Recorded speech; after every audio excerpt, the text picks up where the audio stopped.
자, 이어서 이제 6.25 전쟁 보겠습니다.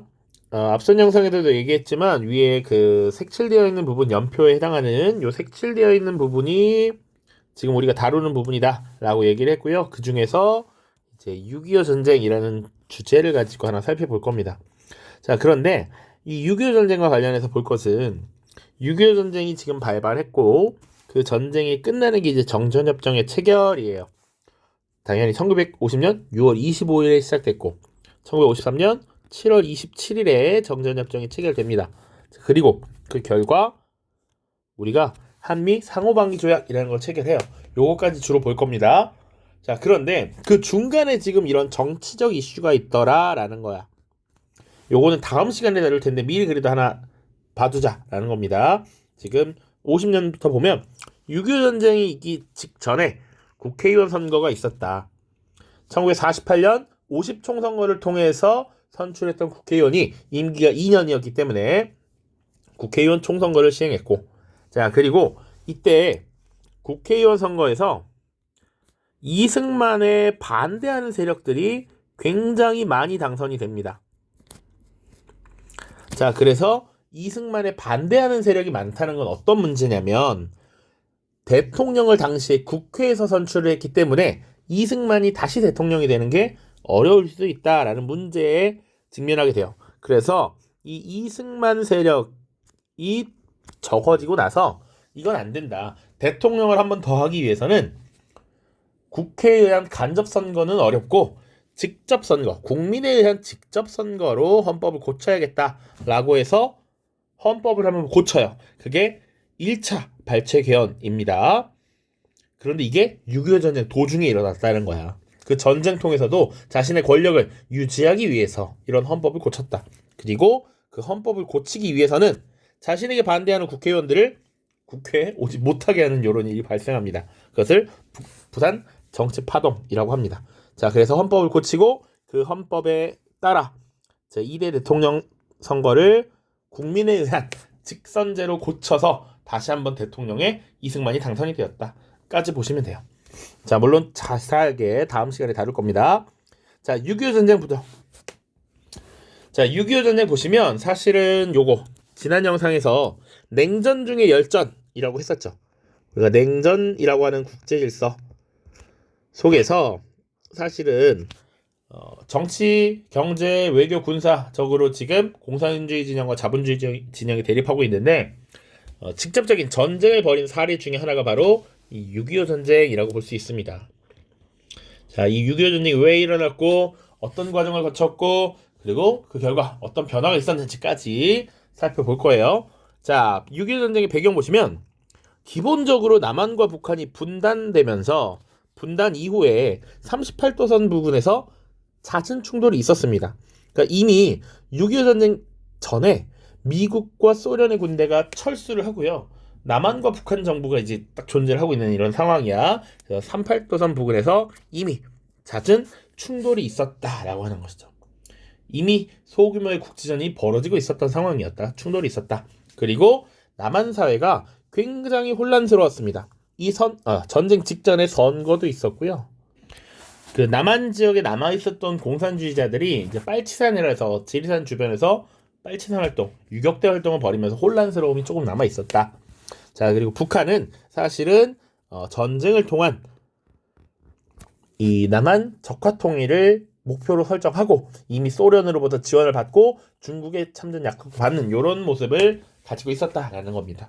자, 이런 게 국내적인 배경이고 국외적으로는 냉전이 일단 심화되고 있었다. 미국과 소련의 체제 경쟁이 심화되고 있었죠. 그리고 미국의 에치슨 선언 발표도 하나의 요소로 작용합니다. 물론 이 에치슨 선언을 가지고 또 논란이 있긴 있는데 에치슨 선언이 뭐냐면 당시 국무장관 에치슨이 발표한 라인이에요. 그래서 당시 미국이 이 자본주의 세계를 지키기 위해서 최소한의 방어선을 설정을 했는데 이때 한반도와 타이완, 대만 지역이 미국의 극동지역 방어선에서 배제됩니다.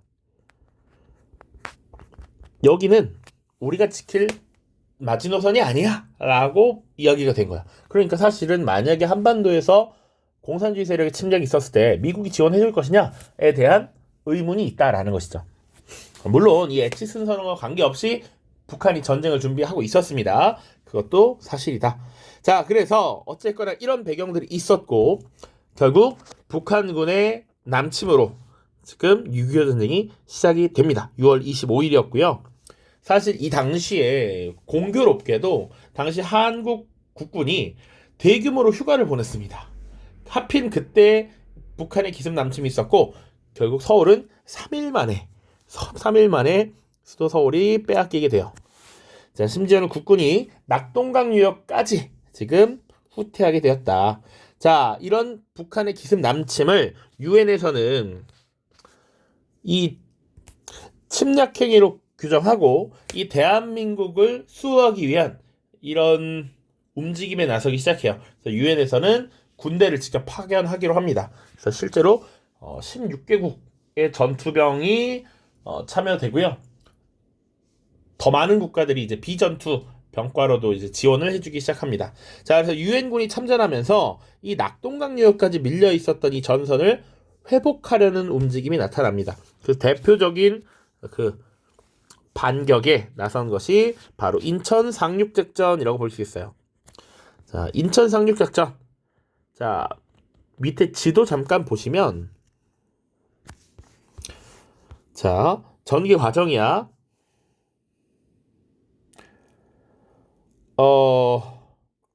지도가 순서가 좀 안 맞네요.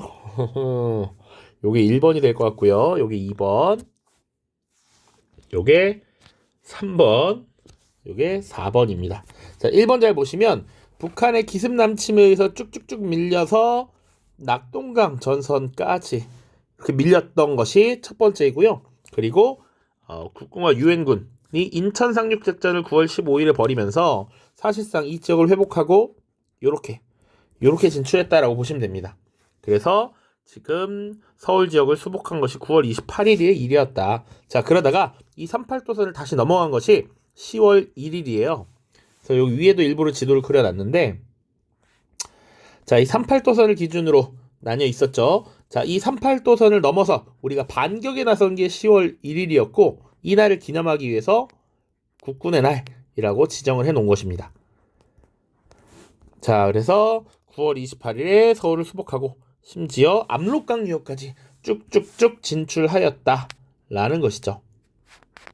그런데 문제는 이제 중공군이 참전하면서 결국 다시 밀리게 되었다라는 겁니다. 자, 그래서 결국 다시 한번 서울이 함락되는 것이 일사후퇴예요. 그래서 이 50년 겨울이 굉장히 엄한 추위, 굉장히 냉혹한 겨울이었는데 이때 뭐 함흥부두에서 철수하는 작전, 흥남부두 철수 작전 이런 것들이 막 이루어졌던 것이 50년 겨울이다. 그리고 심지어 중공군의 공세에 밀려서 다시 한번 서울을 내줬던 것이 51년 1월 4일입니다. 자, 그러다가 이제 38도선을 기준으로 해서 공방전이 계속 치열하게 지속되었고 서로 더 많이 덜 진격하지 못하고 전선이 고착화되는 이런 모습이 나타났습니다. 전쟁은 장기화되었고요. 유엔군과 공산군 간에 2년여에 걸친 정전 협상이 진행되었다라는 것이죠. 자, 뭔 협상을 2년 동안이나 이렇게 하느냐라는 것이지. 왜 그랬냐면 이 전쟁을 멈추는 과정에서 해결해야 될 문제가 있었습니다. 대표적인 것이 군사분 계선을 어떻게 설정할 것이냐. 전쟁이 끝나면 어쨌거나 군사분 계선을 설정해서 어디까지가 북한의 영역, 어디까지가 남한의 영역인지 규정해야 되잖아. 이걸 어디로 설정할 것이냐. 이거 굉장히 치열했고요. 그리고 전쟁 과정에서 서로가 붙잡은 포로들이 있을 것입니다. 이 포로들을 어떻게 돌려보내느냐를 가지고 문제가 발생해요. 포로 송환 문제입니다. 자, 당시 협상 과정에서 미국과 한국 진영은 자유송환해야 된다라고 주장했어요.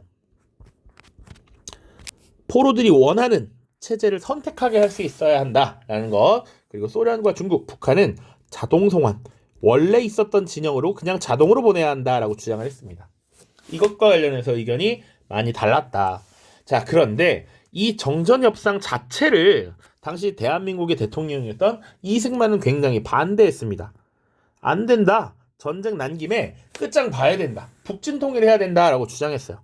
그래서 이승만은 이 정전 협상이 제대로 이루어지지 않기를 바라고 반공포로를 석방시켜버리는 이런 조치를 취합니다. 우리가 붙잡은 포로 중에 공산주의를 싫어하는 애들 있잖아. 북한으로 돌아가고 싶지 않은 애들을 이승만이 석방시켜버려요. 그래서 이 포로 송환 문제를 가지고 협상을 해야 되는데 협상이 제대로 이어지지 않게 되었다라는 것이죠.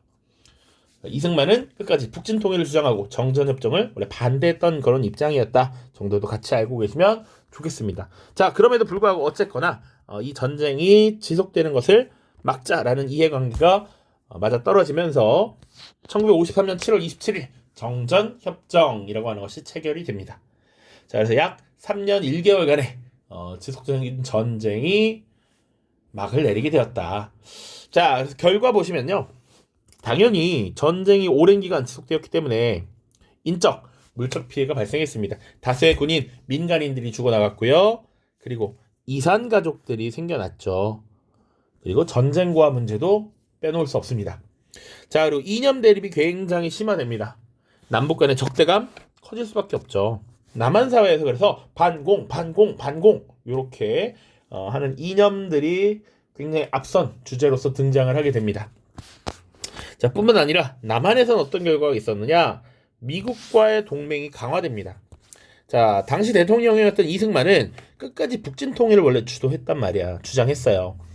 자, 이대로 전쟁을 멈춘다면 북한이나 저 중국, 소련이 언제 다시 쳐들어올지 모른다 라고 주장을 하면서 대신 그러면 전쟁을 멈추려면 미국이 우리를 지켜주겠다라는 약속을 해라 라고 해서 한미 상호 방위조약이라는 것을 체결합니다. 한미 상호 방위조약, 이것도 53년에 체결이 됩니다. 그래서 이때 오늘날까지 이어지는 주한 미군의 역사가 이때부터 시작된 것이죠. 한국에 주둔하는 미군이죠. 자, 그리고 작전권, 군 지휘하는 작전권 문제도 이때 작전권이 어떻게 되느냐? 평상시 전쟁이 아닌 평시작전권, 그리고 전쟁이 수행될 때 전시작전권이 미국에게 넘어갑니다. 지금은 어떻게 돼 있느냐? 지금은 전시작전권이 미군에게 있습니다. 평상시의 작전권은 우리에게 넘어왔는데 전시작전권은 아직 미국에게 넘어가 있다. 이렇게 보시면 돼요. 평상시의 작전 통제권은 아마 YS 시기 94년에 넘어오게 됩니다. 자, 북한에서는 중국의 영향력이 굉장히 강화되었습니다. 중국군이 참전했죠. 이때 중국군이 6.25 전쟁을 뭐라고 부르냐면 항미 원조라고 불러요. 미국 제국주의에 저항하는데 우리가 도움을 줬다라는 것이죠. 그러면서 지금 북한에 대한 중국의 영향력이 굉장히 강화되었다까지 보시면 되겠습니다. 자, 의도하지 않게 선생님이 지금 확인을 제대로 안 했는데 6.25 전쟁의 정의 과정 순서가 이렇게 있습니다. 세 번째 게 1번, 2번, 3번, 4번 이렇게 선생님 요 마지막 것만 정상인 걸 보고 그냥 넘겼네요. 프린트 수정이 필요할 것 같습니다. 자, 6.25 전쟁의 정의 과정 지도도 봤고요. 지금 배경, 전개, 결과까지 쭉 봤습니다. 그래서 연표랑 같이 지금 다 살펴봤으니 꼭 정리를 한번 해보시고요. 여기서 하나 빼먹은 거. 낙동강 유역까지 후퇴하면서 우리의 수도가, 임시 수도가 부산으로 옮겨갔다라는 거 같이 봐주시면 좋을 것 같아요. 됐죠? 네, 고생하셨고요. 다음 영상에서는 이제 전쟁 이후에 이승만 정부 시기 경제, 사회문화 그리고 그 다음 영상에서 4.19 혁명과 그 이후의 상황 살펴보고 하면 될 것 같습니다. 그렇게 되면 아마 영상 2개 정도면 이제 시험 범위가 모두 마무리 될 것 같습니다. 23년 기준. 자, 고생하셨습니다. 안녕.